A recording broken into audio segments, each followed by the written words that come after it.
Your father never told you he loved you, not once. Not in words, but he handed you a sword before he left. And somehow, that was supposed to be enough. You are born into a world that doesn't know what to do with you. Macraga, clean streets, functioning sewers, people who don't eat strangers. By galactic standards, that's paradise. You arrive in a pod, an infant already running calculations in your sleep, and the man who finds you, Consul Connor Guilliman, doesn't flinch. He names you Roboute. He calls you his son. You don't know yet that this is the kindest thing anyone will ever do for you. The institution finds you before you find it. That's always how it works.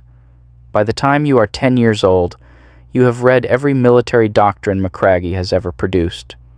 You have memorized its economic frameworks, its philosophical traditions, its infrastructure reports. Other children your age are still figuring out how to lose gracefully. You are filing governance proposals. You only know the work, and the work is always there, waiting. The first campaign comes early. The Illyrian tribes in the northern territories, barbarians who treat governance like a foreign language. You ride north in winter. The ground is frozen solid. You occupy their sacred sites without burning them. You duel their chieftain and win, then return his artifact as a gesture of respect. You negotiate a treaty. No unnecessary deaths, no scorched earth. You write the report on the way home, already thinking about the next problem. You return to find Connor bleeding out on the Senate floor. His co-consul staged the coup while you were gone. You've read about this in the histories, and you just didn't think it would happen to you. You crush the rebellion in a single night. You execute every traitor personally, one by one, in the same chamber where Connor fell. You become sole consul before his body is cold. And then you sit down at his desk, in his chair, still wearing armor that smells of smoke, and you start fixing the system that let it happen. Not because you're angry. Because if you build it right, no one else has to bleed like he did. That's the logic you use. That's the logic you will use for the rest of your life.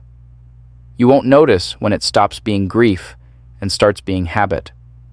Macragge transforms over the next decade. Meritocracy replaces nepotism. Corruption gets dismantled, not just punished. You redesign the architecture that produced the guilty, not just remove them. The economy stabilizes. Education becomes universal. The tax code, for the first time in 300 years, actually makes sense.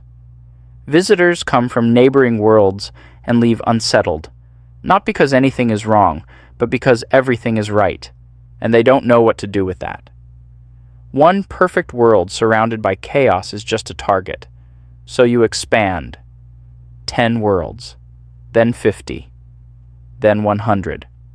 Conquest when necessary, trade when possible, diplomacy when it saves ammunition.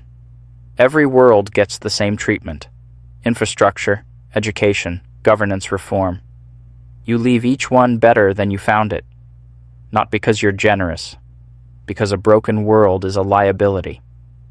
By the time your father arrives, the Emperor, the man who made you, who scattered you across the galaxy like an afterthought, you have built Ultramar, 500 worlds, the most functional realm in human history. He steps off his golden flagship, surveys everything you've constructed, and assigns you the 13th Legion. He doesn't say, "Well done." He gives you more work. You accept it, because what else would you do?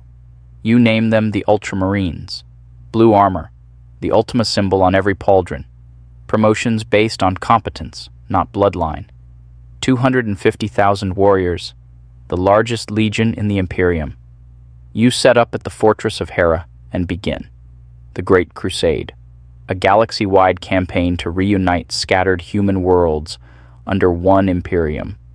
Your legion becomes its most reliable instrument, not the most feared, not the most celebrated. The ones who arrive on schedule, complete the objective, establish functioning water treatment, and submit the paperwork before the bodies are cold. Other Primarchs collect glory.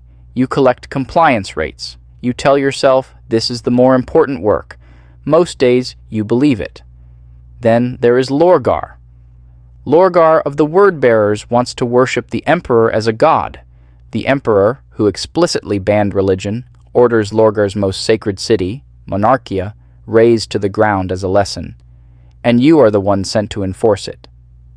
Because someone has to stand in the ashes of your brother's life's work and tell him it was heresy. You do it. You stand there in full armor while Lorgar kneels in the rubble, and the silence between you is the loudest thing you have ever heard. The Horus heresy begins, and you don't find out immediately. Warp travel is the galaxy's worst communication system, and Horus controls most of it now. By the time word reaches Ultramar, half the legions have changed sides and the galaxy is burning. Then a message arrives from Lorgar himself. A coordination meeting. Brother to brother. Come to Calth. You go. Because you still believe brothers can work through their issues. That is the last time you believe that. Calth is a beautiful world. Pale blue skies. The kind of place that makes you think civilization might actually be worth defending. The Word-Bearers open fire while your ships are still docked and unarmed. Vessels explode in orbit. The sound reaches the surface seconds later. A low concussion that shakes dust from ceilings of buildings that will not exist by morning. Thousands die before anyone understands what is happening. The Word-Bearers are already on the surface, wearing the same blue armor they wore at Monarchia. Just to make sure you understand the message, they are not just here to kill Ultramarines. They are here to summon something. Corpheron activates a ritual. The sky tears open. A warp storm the size of a solar system erupts across Ultramar. The Ruin Storm. It severs entire sectors, makes warp travel impossible. You cannot reach Terra. You cannot reach the Emperor. You cannot even send a message. You rip out Corpheron's heart with your bare hands. He survives only because his warriors drag him into the warp before you finish. You retake Calth's defense silos. You stabilize what remains of your fleet. And then you begin the pursuit. The Shadow Crusade.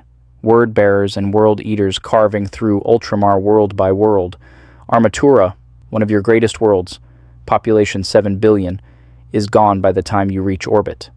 7 billion. You write the number in your report. You file it correctly. You don't know what else to do with it. You catch Lorgar at Nuceria. You are winning the duel. He is a preacher, not a fighter.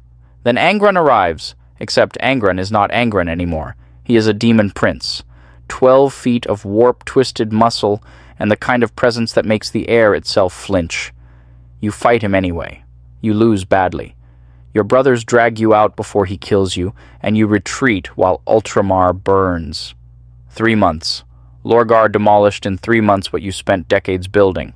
With no path to Terra and half your legion dead, you build a contingency.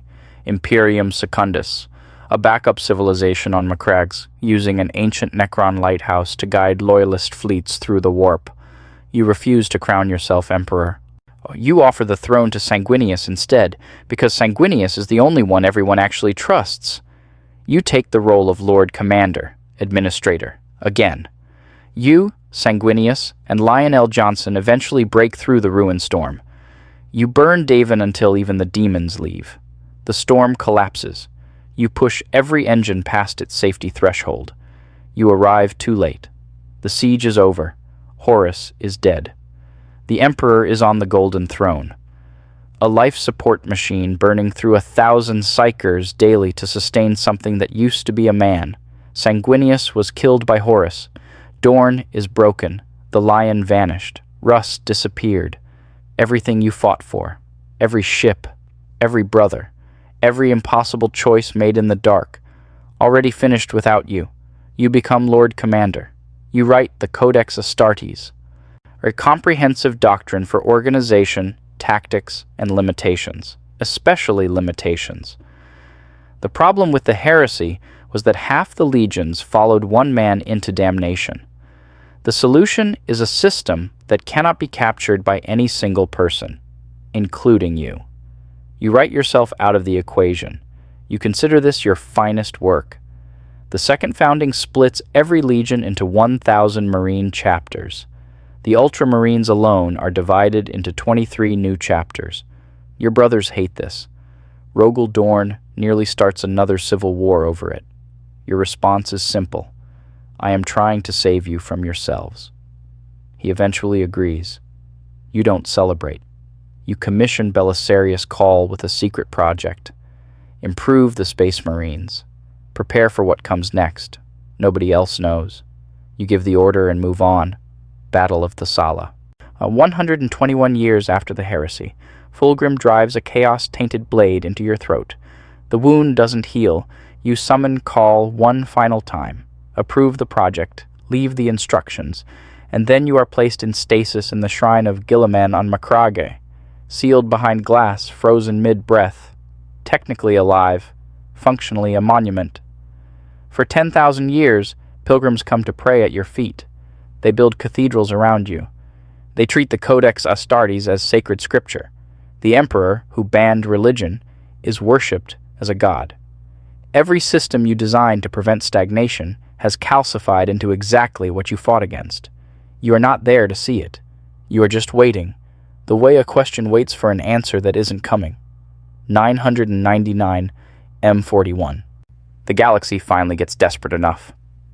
Kal arrives with Eldar soul magic, 10,000 years of unauthorized research, and the armor of fate. They crack the stasis field. You wake up gasping, the taste of old air in your lungs, Ultramar burning outside the window. You don't ask questions. You start killing. You shatter the Chaos Invasion, and then you go to Terra, the throne room.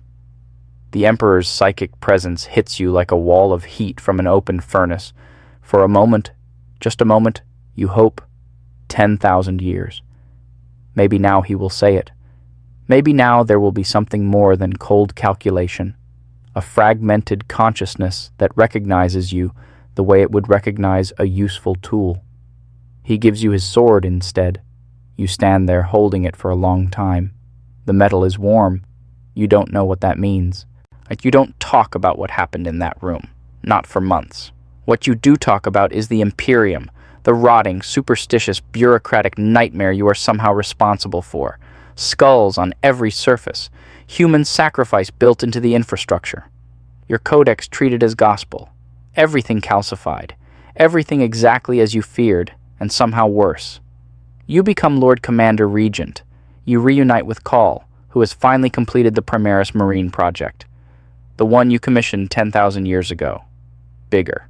Tougher. Technically heresy. You approve it without hesitation, and you note quietly that you no longer hesitate about things like this. The Indominus Crusade. Massive fleets. Primaris Marines deploying across the galaxy. It looks like the Great Crusade, except this time you know how it ends. When you go anyway. Mortarion comes home. Your brother who chose Horus, now a demon Primarch of Nurgle. He drives the god blight into your body at Ajax, Nurgle's personal plague, designed to kill Primarchs. You are dying again. The Emperor intervenes. Psychic fire burns through your veins, incinerating the plague from the inside. It feels like being taken apart by someone who doesn't care if it hurts. When it is over, you are standing. Mortarion is retreating. Ultramar survives. You keep moving. Fourth Tyrannic War.